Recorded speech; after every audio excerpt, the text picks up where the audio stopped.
So we've got to be known as an organisation that is right. That doesn't mean we don't make mistakes. We all make mistakes, right? Because our trade is based on human judgments. It's not science, it's human judgments. The lessons that you learn early on stay with you. And sometimes they stay with you in a good way, and sometimes they stay with you in a bad way because you've made a mistake, you've done something wrong. Anyone can call themselves a journalist now and put out information through social media. Yeah, it's like a massive problem, right? Our job is to make sure that what we say is right and accurate. And that includes sometimes taking bits of disinformation and absolutely head-on debunking them and saying, no, that is not true.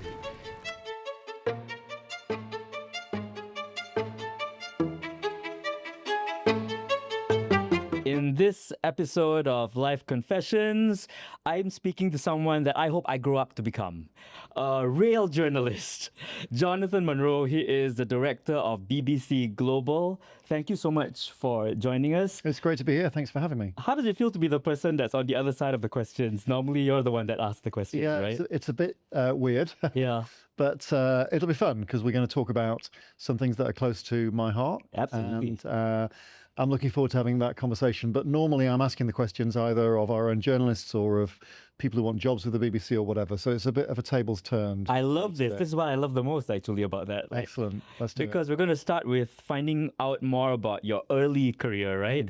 Share with us a defining moment in your early career that maybe where you're covering a high-profile story that shaped how you approach news today. Oh, actually, I'm going to choose a really boring story. And I know that sounds really odd, but there's a reason why I'm going to choose a really boring story.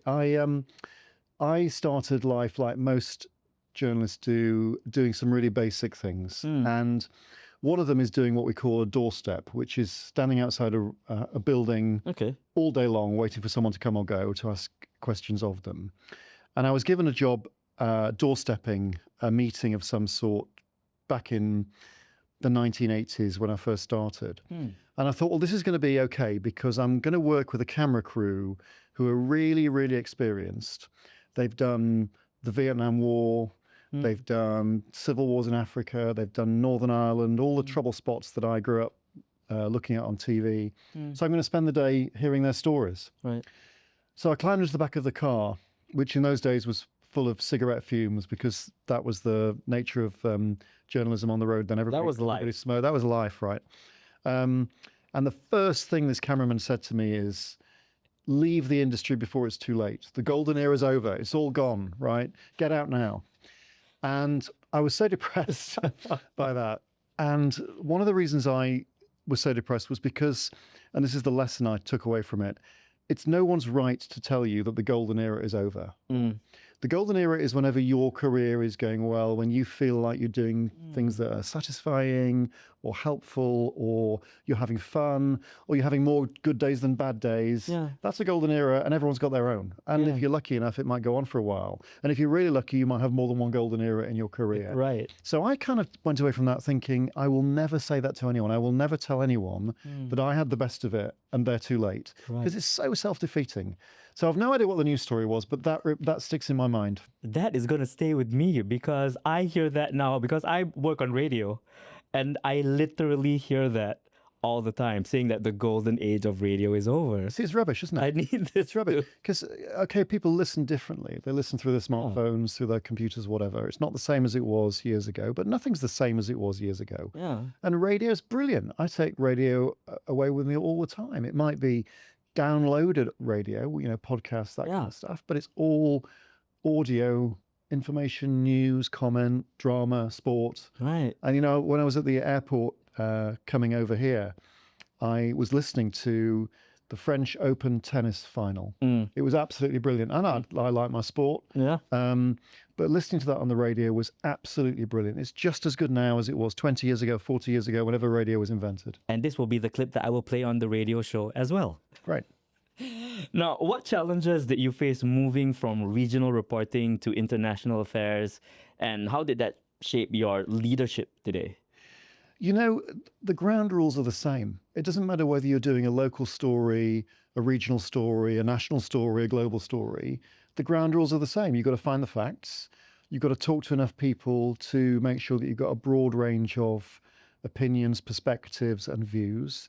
And then you've got to tell the story in a way that you think is appropriate for the audience. So I learned that in my early career in Northern Ireland. I went to Northern Ireland when, as you may know, there was a lot of violence in Northern Ireland in the 1970s, 1980s, early 1990s. And I landed there in 1987, knowing, I think the phrase is diddly squat about Northern Ireland, right?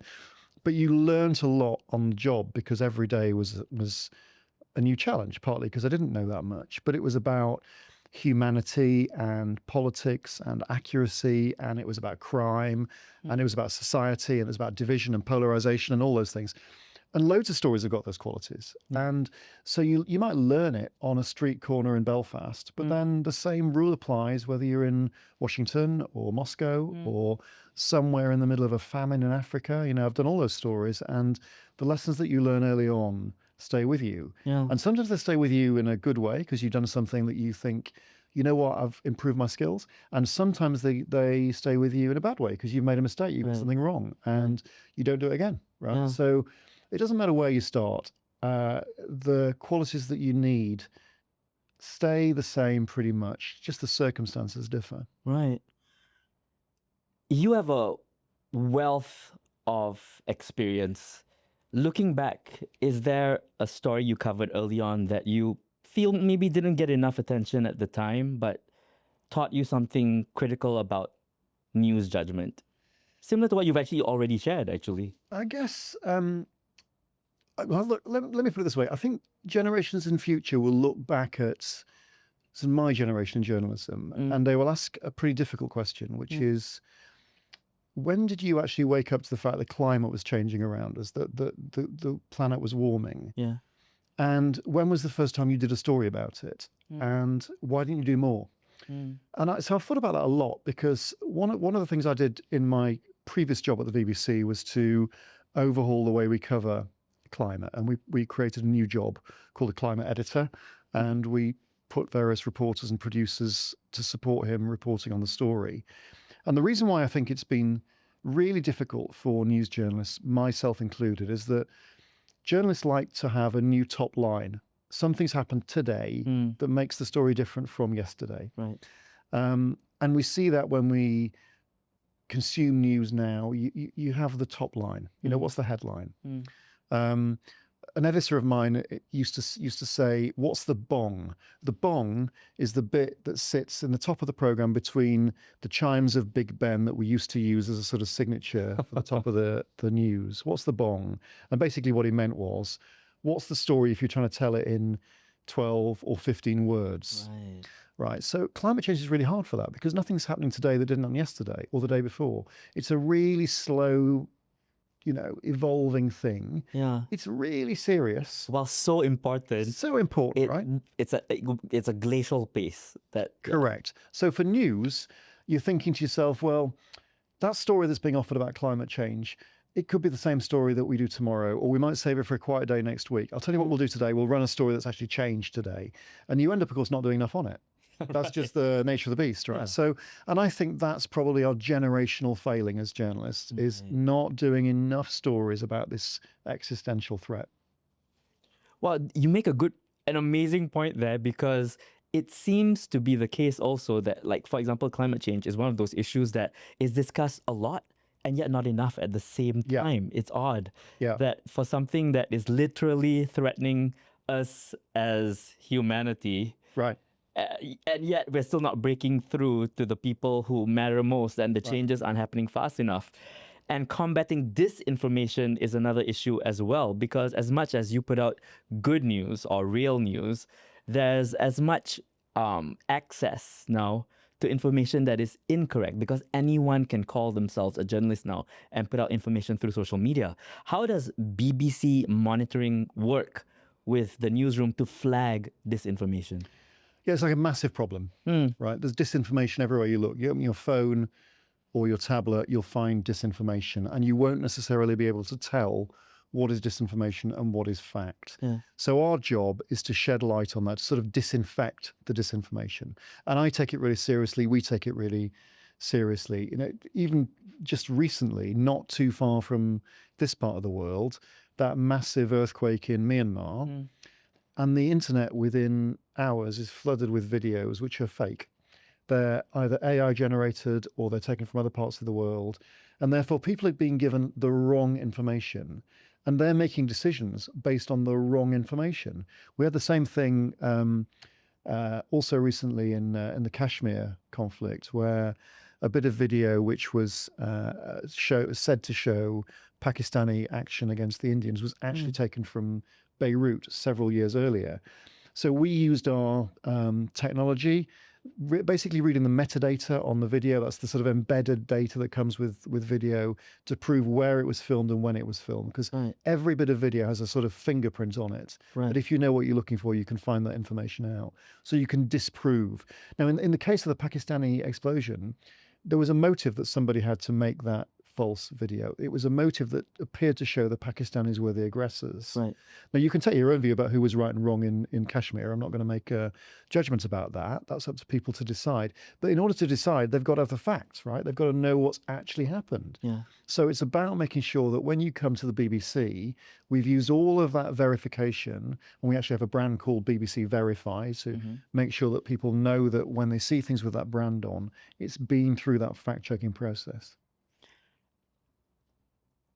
In that same vein of thought, when it comes to making sure that nothing that is a hoax is actually spread, being a proper news agency like the BBC, you make that effort. But you're also in this race with every other Tom, Dick, and media to kind of like spread news. Like in the past, it was always all the news networks trying to compete to release the news first, but it was legitimate news. Now, while you're getting the verification, someone else would have already released something that is untrue, right? So when it comes to debunking viral hoaxes, like even during COVID-19, what challenges did you face balancing speed and accuracy?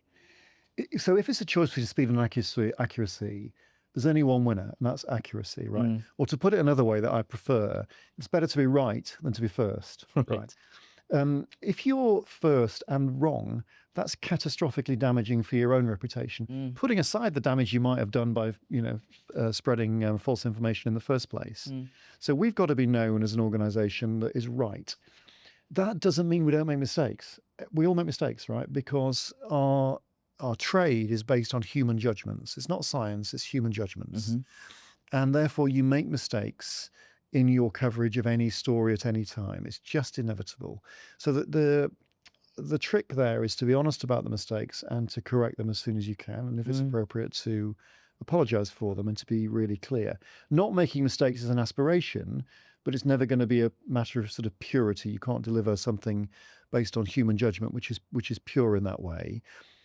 On things like COVID-19, which was, the whole world was overtaken by the pandemic, right? And most communities in most parts of the world, I'm guessing here, I don't know, you tell me, but there was lockdown and there was debates about vaccines and there was death tolls, and particularly amongst vulnerable communities. Absolutely. It's got to be based on fact. Now, where it gets really tricky on an issue like that is where you have people who advocate something which might be damaging to human health, for example, anti-vaxxing. And then it's about scrutiny and making sure that although nobody's banned from expressing a view on the BBC, there's due scrutiny, there is pushback, there is context given, and there's expertise in that conversation too. And that was, for everybody the world over, that was a really challenging story, right? Because we've never been in that position before. Never. Another thing that you brought about was there's this argument against balance when it comes to news. Like whenever you have someone who's going to promote the importance of, let's say, the vaccine, it feels like some news will always feel you'll need to have the counter argument and have another person there to argue the other side as well so that you seem balanced. Even on critical issues where it seems like the science is proven, right? What are your thoughts on this apparent balancing of news? Yeah, it's a really big judgment call, this, because we have a phrase that we use in the BBC quite a lot, and the phrase is due impartiality. So let me just unpack that. It's only 2 words, but it's worth a bit of unpacking. Impartiality is the kind of easy bit. It's are we being fair and reasonable and balanced in our coverage of contentious issues? But the word due is a short little word, but it does a lot of heavy lifting, right? So what that means is, what is the relative proportion of impartiality that's due or relevant on a certain issue? So let me take an example, which is sort of at the extreme end, but it illustrates the point. if you believed that the Earth was round and I believed the Earth was flat, my case is scientifically untrue. Right. It's obviously not the case that the Right. Earth is flat.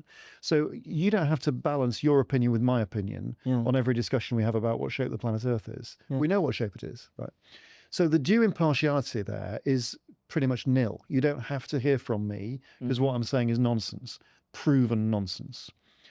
But if you get a polarizing thing, and in this part of the world, I hope for your own mental health, you didn't follow too closely the Brexit debate in Britain because it was quite polarizing and quite difficult. Yeah. And I'm not making a view on either side about which side was right. But the fallout is very interesting as well, but we're not going to go into that either. Yeah. In that case, you've got one side who advocate one course of action and one side who advocate another course of action, and they have a lot of people supporting them and an equal number of people opposing them, and they're making opposite cases about what the best thing is for the UK. In those cases, due impartiality and balance are roughly the same thing. You've got 50-50, it turned out to be 48-52 in terms of the polling result, but you broadly speaking got half the population who believe in one thing and half the population who believe in the opposite. Yeah. Our job then is to give both those cases relatively equal weight and absolutely equal scrutiny. Right. And that is where due impartiality is very different from the flat Earth versus the round Earth scenario. Right. I see what you mean, but at the same time, when again it comes to accessibility to news, so many people have this perception now of how the bigger news networks have to even struggle to say that they are worth being listened to because people who have no clout in news seem to gain a following amongst them, and they get to spread the misinformation that they have access to, and the shares sometimes are more powerful than the truth. Yeah, but there's good news too, right? Because I don't disagree with any of that. There are examples of people with enormous numbers of followers who do not say things that are always true. Yeah. But organizations like the BBC also have a lot of followers. So, for example, our news services around the world reach more than 400 million people a week, every week. In English and 42 other languages, 41 other languages. And that's a figure that's growing, not shrinking. So although there is disinformation out there, and there is a very difficult media environment where telling the truth from things that are not true is hard work for a lot of members of the audience, there are places that they can go to get the truth. And that's our job, right? Our job is to make sure that what we say is right and accurate. And that includes sometimes taking bits of disinformation and absolutely head-on debunking them and saying, no, that is not true. Right. We do that quite a lot.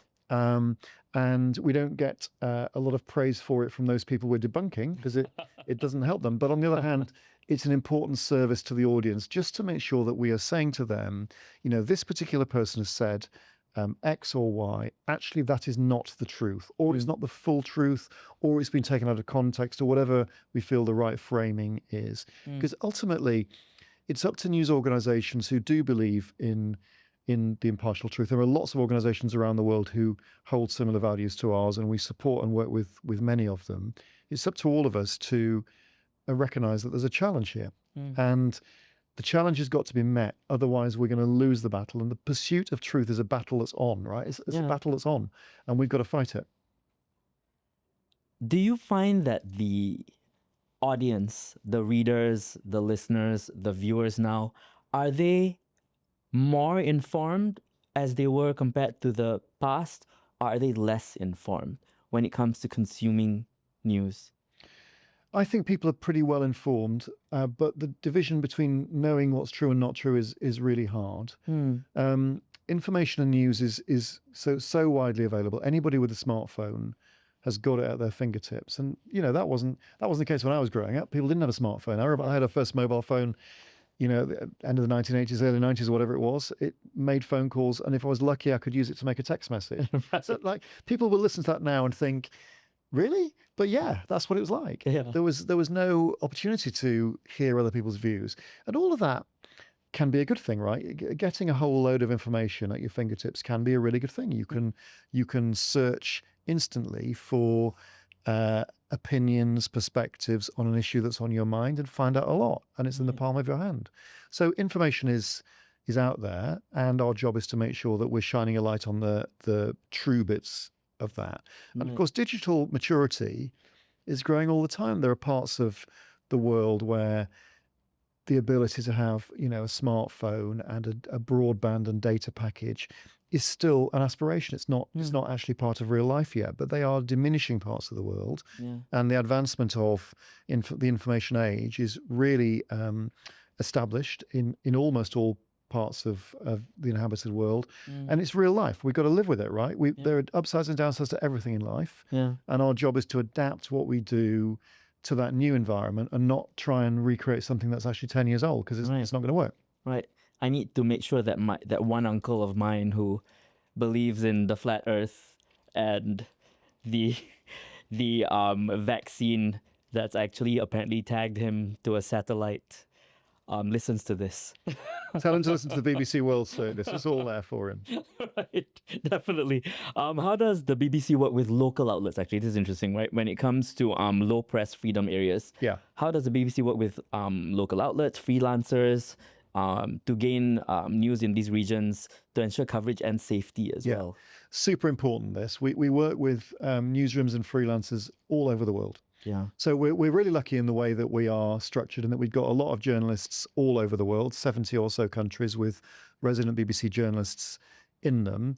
And that gives us huge amount of expertise in each newsworthy part of the world. But there are masses of other parts of the world where we are reliant on trusted freelancers, people who live and work in the part of the world they cover and they report, and we have conversations and relationships with them. Now, sometimes that is they're going off to do a story about a subject that's close to the hearts of audiences in their area, and we will pick up that story and we will run that story. We will put it through our own editorial checks. It will be compliant with our own editorial standards, but they've generated it for us, and we're very, very happy to have that range of coverage available.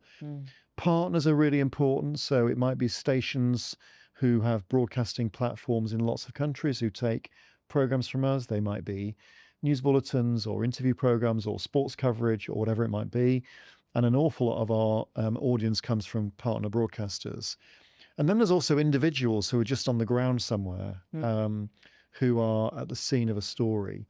Some people call those people citizen journalists. I don't actually like that phrase because I think they're citizens. That doesn't make them journalists. Right. Journalists are people who check their facts. They go for second sources. They put things into context. They ask questions.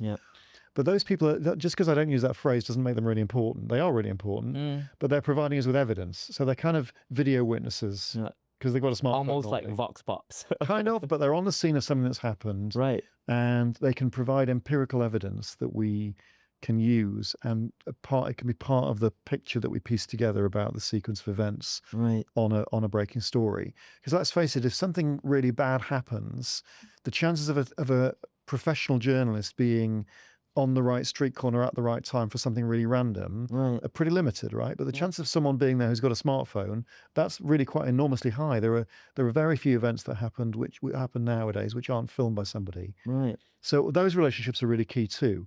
So there's professional relationships with partners, there's professional relationships with freelancers and stringers, and then there's that relationship with the audience that are really, really, really important. And another thing that's growing now is a younger audience that consumes news. There is an entire generation now that has only consumed news through screens. Never held a newspaper, never watched an entire half-hour bulletin on TV. What steps is the BBC taking to rebuild credibility among younger audiences who rely solely pretty much on social media to consume news? Do you read a newspaper? I'll be honest. One? No, even though I did. I did that. We did that crossover, right? We crossed over from it, but we never. So many of us didn't look back. Right. We just went forward, right? I mean, I do read a physical newspaper actually. Okay. It's partly because it's partly to be honest, because first of all, I like that experience, and I personally find I read more stories if I flick through and see headlines, and also and you consume a wider range of stories. For sure. You're not just being fed what you want. Yeah. Correct. And I also find that I take the train to work, right? Yeah. And being online is fine, but the signal goes because you go into tunnels and everything else. Whereas a newspaper is not going to get affected by going into a tunnel. But you're totally right. There's a generations now, probably plural, who have grown up without that habit. And so all of us in what you might call the mainstream media, as we're often described, have got a job on our hands in making sure that our delivery of our journalism gets to audiences on platforms that they are using. Yeah. That might be TikTok or Instagram. It might not be the BBC News website, though I thoroughly recommend the BBC News website. And of course, TikTok, Instagram, Facebook, they rely on a different style of journalism. They're shorter, sharper, snappier types of storytelling. Bite-sized. Bite-size. The trick, though, is to make sure they're still absolutely compliant with the best editorial values, that we don't allow the summary version of a story to be anything less than completely compliant with what we do. Right. And that is a challenge because, if you boil a story down from, 500 words to 50 words, you can sometimes take out nuance and detail. And we work really, really hard to ensure that we don't do that, that when we're summarizing, we keep all of the editorial values of the BBC at the heart of the product. That's interesting because this is a new skill that media has had to develop. Right. It wasn't that necessary in the past. Yeah. Because you had the opportunity to flesh out a story in its entirety without having to figure out what can I fit into the limitations of this tweet. Yeah, and look, change is permanent, right? There's always going to be evolution in the industry, and we've therefore always got to adapt. I'll tell you a story. When I first went into doing some radio reporting, I used to carry around a thing called a chinograph and a razor blade and some splicing tape. And you don't know what, I can see on your face, you don't know what the things mean, right? So a razor blade is a razor blade. Everyone knows got it. Yeah, got that, right? A chinograph is where you used to mark the reel-to-reel tape, the physical tape. Used to mark it with a bit of white pencil that you would put some headphones on and you'd spool the tape. And when you got to the end of a word that you wanted to finish on, you put a little white dot on with a chinograph. You'd use the razor blade and then you splice it together with some sticky tape, right? I'm learning so much. Okay, so my point here is that no one would dream of doing that now, right? Yeah. So the industry changes all the time. And when things changed and people started doing editing on software, a lot of people said, you know what, it's the end of radio craft skills. It wasn't. It's just a different way of doing it, right? Right. No more than television was the death of radio. It's not. It's just a different way of telling a story. And the industry's got to be agile. That means change is inevitable. It also means that organizations have got to stop doing some things in order to find the resources to do other things. And if we want to do more social media reporting, that requires human beings to do it, because we have a rule that nothing reaches the audience without going through a human being. So you can't put AI generated journalism directly out to the audience on the BBC. You have to have a pair of eyes on it to quality control it. And that means you've got to stop employing quite so many people doing radio and television, and you've got to employ more people doing social media. It doesn't mean we're closing down radio and television. It just means we're doing them more efficiently, so that we're releasing resources to new ways of storytelling. And that way you can reach audiences who are not going to come to you in kind of quote unquote old fashioned ways. I personally love them, but maybe that's just me. You mentioned briefly AI. What are your thoughts on the future of news and AI? So I think this falls into the category of everything has an upside and a downside in life. There are things we can do that are really quick, really speedy, really efficient using AI. So for example, we are just about to launch new services in new languages. Polish, for example, we're about to launch later this month. And we want to do that on AI, because we can translate from all the wealth of material we make into Polish at the touch of a button. But there'll always be a human being analyzing what the system's done, what the software has done, before we push it out to audiences. That makes us more efficient. It helps us to gain new audiences. It also has the downsides of AI that we know about. I mentioned earlier that there was video generated of the Myanmar earthquake. A lot of that was on AI, deep fake AI, generative AI. That is extremely worrying, because it's, to be honest, it's worrying because it's so good. You can look at it and think, you know what, I don't know the difference between that and something which was actually filmed in real life. And that's our job, is to make that distinction. But it doesn't mean that all developments in the industry now are going to be based on AI. We're doing another launch fairly soon. It's relevant to this part of the world, which will be an English language podcast product for Asia. Right. Because, this is a really important part of the world. And a lot of global issues, we were talking earlier about climate change, but it might be commerce and trade and tariffs, or it might be the Middle East or whatever. There's a perspective on them in Asia, which is not necessarily the same perspective as in Europe or in the Americas. Right. We're not hearing enough of that, so we want more of that. So that would be human beings talking to human beings. Now, they may use AI as a research tool, not direct to the audience, because it's the latest iteration of things that we can do now, which is to find things out without leaving our desks. But the product will be human beings talking to human beings. Yeah. So AI has its place in our industry, and it will grow, not shrink, and it's something we need to use for the good and combat the downsides. But let's not dig our head in the sands and pretend it's not happening, because it is happening. It's going to happen quite quickly, and we need to learn in an agile way how to convert that to be a good thing, not a bad thing. Right. We need to tame it before it takes over instead. Like, how do you utilize something that seems to grow? When you mention it grows so quickly, it has been growing so quickly. It's reached a point now where entire industries are threatened. Like, copywriters have had this issue now facing how do they go forward with their work when clients actually come up to them and tell them that this is literally the real life story of a client coming up to a copywriter and saying, this was generated by AI. Yeah. Can you improve the script? Yeah. Yeah, you're right. And there are going to be changes in the way jobs work in journalism. But, hasn't that always been the case? When I was a relatively young reporter, we went out to do television reporting with a cameraman, a sound man, and a lighting man. Yeah. You very rarely do that now. You go out normally with one person, and very often they're not carrying a massive camera. They're carrying a smartphone or a mini camera. Or a lot of journalists go out and do it themselves. They do it as essentially a self-filmed bit of journalism. Now, I don't think that's a route you want to adopt universally, because very often when you're going into places where news is happening, you need a pair of eyes on what's going on around you, not least for safety reasons, right? So you need to judge the relevant type of deployment when you're in the field. But a lot of jobs that were in the industry 30 years ago are no longer in the industry now. That is not a sudden change, it's an evolution. And the next stage of evolution probably will be prompted by artificial intelligence. New jobs will come in. We will want people who really understand how to harness AI. They might be kind of boffins and brain boxers, but they're going to have to be boffins and brain boxers who've got journalistic instincts, who really know what journalism is. And journalism is really simple. Right? I've always think journalism is a really simple thing. To be a journalist, you don't have to have gone to a posh university and have a certificate on the wall in your study. That's very nice if you can get it.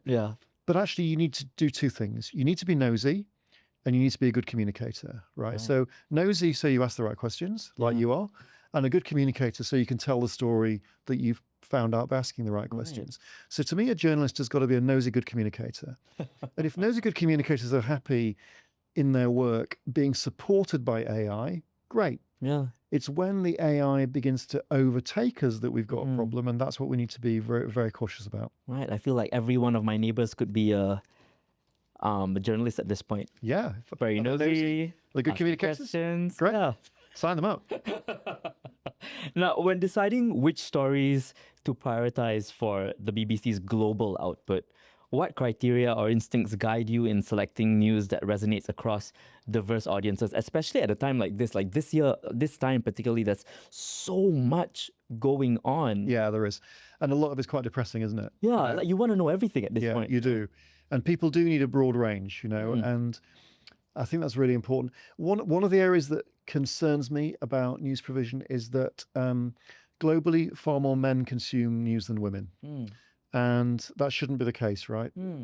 Human beings should consume news, not human beings who happen to be men. And so that's a concern for all of us. So the BBC at the moment around the world reaches over 400 million a week, of whom only about a third are women.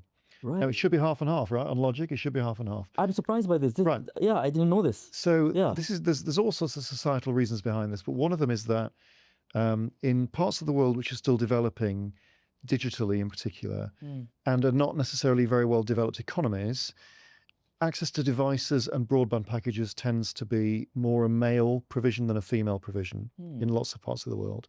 That's probably not the case here. It's not the case in the UK, but it is the case in lots of parts of the developing world. So we need to find ways of reaching more women. We also need to address more women in our storytelling to make sure that things are more relevant to the broad population, not increasingly relevant to men and less relevant to women. So, for example, we know that, and forgive me, this sounds a bit stereotyped, but it's actually just factually the case. It's not because I think it's a good thing or a bad thing, it's just factually the case. We know that men are more inclined to come to stories about warfare and combat and politics, and women are more likely to come to stories about health and well-being and children and education.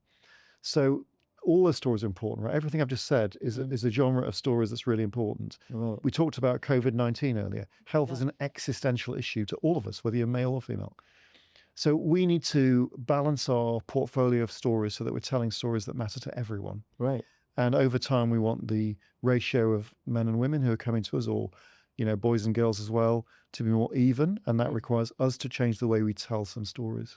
I think it's interesting also because these categories that seem to be more female-centric or male-centric, actually there are a lot of intersections where these stories actually meet. Right? Where COVID met with politics, and where health meets with sports and where lifestyle. So there's a way to tell the story that would actually draw the attention of both sides. I think that's really smart. You talk about health and sport, for example. Yeah. Health involves being fit. And sport is a big driver of that, and sport is a big conversation.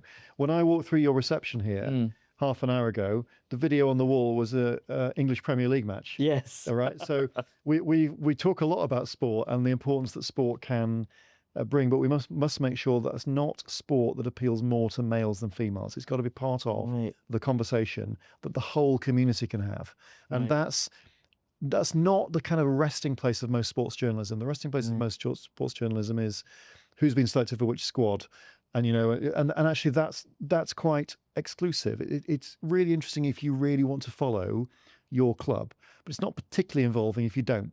So we need to broaden the lens on that and make sure we're taking the opportunity to do that. Right. Are you happy with the EPL results? Oh, well, look, I'm a Liverpool fan, so I'm really happy. Hey, okay, just checking. So, yeah, that's great. We've had a great season. Thank you for asking. Yeah. Yeah, because, the vast majority of Malaysians are actually MU fans. Yeah, I know that, and that's really bad, right? It was so really bad. Got to turn that round. So bad. They had a terrible season. Yeah. They came here on a tour. But you're saying that with a really big smile, though. Yeah, they had a terrible they had season. A terrible tour here, right? They got beaten by Hong Kong on their way home. Come on. This tangent is not the one I intended to go on. Okay. Finally, looking ahead to the next 12 months, what are your top 3 strategic objectives for BBC News Global, let's say? Yeah. You mentioned 2 things actually already, that you've got 2 launches coming up. Yeah, we've got 2 launches. So we've got an English language podcast here in Asia, and we're going to do some work on that. We haven't got a date for that yet, but it won't be too long, I hope. So that's point 1. And then point 2, I mentioned Eastern Europe, and that's an area of focus for us. But just broadening the lens a bit, right? There are 2 or 3 things that we want to achieve most of all. I've mentioned, but I'm going to underline it. We want to reach more women, right? That's really, really important. Number 2, and there's a relationship here, we want to make sure that we are reaching more of what we call audiences of need. They're people who live in a low press freedom area or in an area that is a particularly difficult place for the media, like Gaza or Afghanistan. So one of the things I'm really proud of is that we do a girls' education product for Afghans. And we put it out into Afghanistan on various platforms, digital and radio, and we teach girls, because girls over a certain age can't go to school in Afghanistan, right? Now, we talked earlier about impartiality and balance, and here's a really good example. We don't need to be balanced about whether it's a good or bad thing that girls can't have an education in Afghanistan. It's an outrage. It's just straightforward an outrage. So part of our job is to plug those gaps, and we make educational products for boys in Afghanistan can consume them too, but they need them less. And we're really proud of that. And I think more of that is definitely on the agenda for 2025, 2026. We want to do more of that because we want to be a force for good in the world. And I know that sounds a bit high and mighty, but we've got a real privilege here. We can talk to people in their own languages or in English in lots of communities around the world and do jobs that they can't otherwise achieve. That's exciting. It's exciting. It's great. Very exciting. We've come to the rapid fire part no, I'm dreading of this. this. So whatever comes to mind first, just go with it. First answer only, yeah? Yeah. Ready? Okay. Okay. Liverpool. Is that on the list? It should be. It's not though, right? Okay. All right. Social media, help or hindrance? Oh, help. I'm on it all the time. Probably too much. I know when I've been on it too much because my thumb started aching from scrolling. You just gotta be wise about it. Not everything you're gonna read is right. Okay. But yeah, good. All right, good. What's the biggest misconception people have about the work you do? Biggest misconception they have is that it's easy. It's sometimes quite hard. I don't mean that in a complaining way or a bad way, but you've got to make decisions quickly about quite big things. But there is a flip side to that. With the single exception of people going into war zones or whatever, almost nothing we do is a matter of life and death. So you can make an editorial decision and get it wrong. Yeah. No one's going to die as a result, right? Right. It's still really important, but we're not brain surgeons. Right. You've kind of already answered the next one, actually, which is biggest newsroom priority, speed or accuracy? You've already answered, actually. Accuracy, Yeah. accuracy, and then accuracy. Yeah. Three. Three answers, Okay. right? One book recommendation. Oh, that's tough. I'm going to go for a book that is about journalism because you would expect me to do that, right? So, All the President's Men is the story of the Washington Post unveiling Watergate, which was a scandal that brought down the US President Richard Nixon. Yep. He's the only president ever to have resigned in disgrace. But Nixon led the way. He was the first. That story, which is also a brilliant film, by the way, starring Robert Redford and Dustin Hoffman. A little bit old now, but it stands the test of time. And it gives you an insight into what journalism can do at its best. And it's very entertaining in seeing newsrooms with old-fashioned manual typewriters and ashtrays full of smoking cigarettes on every desk. Right. It was like it's the journalistic equivalent of Mad Men. Yeah, kind of, yeah. With advertising, Yeah, kind of, yeah. Okay. Yeah. Do you prefer long-form documentaries or quick updates? Oh, both. Can I say both? No. No, but I'm just Okay, I'm to be both. both. Okay, all I'm right. gonna stick to both. Why wouldn't you want both? Okay. They do You could different appreciate things. both. That's true. Yeah. Producer, that's the answer, so you have to accept it. What's the one thing that keeps you up at night? I think if we have got people in a war zone who could be in harm's way, you don't want the phone to ring at 4 a.m. because it's not going to be good news. So that would be the one thing. And we take an awful lot of precautions. We are really, really careful, but you cannot mitigate every risk. So that would be the one thing. Right. And that's a very real reality. That's a reality of the work that you do, that this is something that you constantly do think about. Let me tell you a story briefly about this. My first day in my career ever, I was a trainee, not at the BBC, another company. And the very first person I met was a guy called John Schofield. He was a trainee with me. We met in reception on day one. Some years later, I got a call to say he'd been killed during his work covering the Balkan Civil War in what was Yugoslavia. Right. And every day, he was working at the BBC when he was killed. And every day of the week now, I sit and I have a meeting in a meeting room in Broadcasting House in London called the John Schofield Meeting Room. There's a room named after him. Right. And every time I go in, there's a picture of him on the wall. I have a momentary flashback to that moment. I never want to go through that again. It was horrendous. Wow. And you do your best, but you can't keep everyone out of risk. So that's the phone call you don't want to get. Wow. That's it's kind of like what Oprah Winfrey would call a full circle moment, because you met him in the earlier part of your career. Yeah. And now at this point in your career, you sit in a room that is named after him. And for quite a few years, I sat on a trustee panel of a charity named after him. And his wife, Susie, started the charity, and it aims to help young journalists from underprivileged backgrounds. And I did 5 years on the charity panel, and that was very rewarding. And to turn his death into something positive for a generation of journalists, that's the one thing you can do when disaster strikes, is to find a way of turning it into a positive thing. Yeah. And so I think about that too when I see him in the morning. Oh, and that's like a part of his legacy as well. Yeah, for sure. Wow. Final question. This will never happen, but I will ask it. If you had the opportunity to make one change as Prime Minister of Malaysia, Oh, wow. For just one day, what would it be and why? What would this change be if you're Prime Minister for a day I'm gonna of our country? I'm gonna say that if I was Prime Minister of anywhere, Okay. doesn't have to be Malaysia. You can take any country in the world for a day. I would do everything I can in that single day to improve press freedom wherever I was. Right. That's the perfect answer, actually, especially from a person such as yourself. We appreciate you for making time for us today, and we look forward to seeing you again in the future. It's a real pleasure. Thanks very much for having me. And we will see you in the next episode of Life Confessions, where we will have another amazing guest. Thanks for joining us.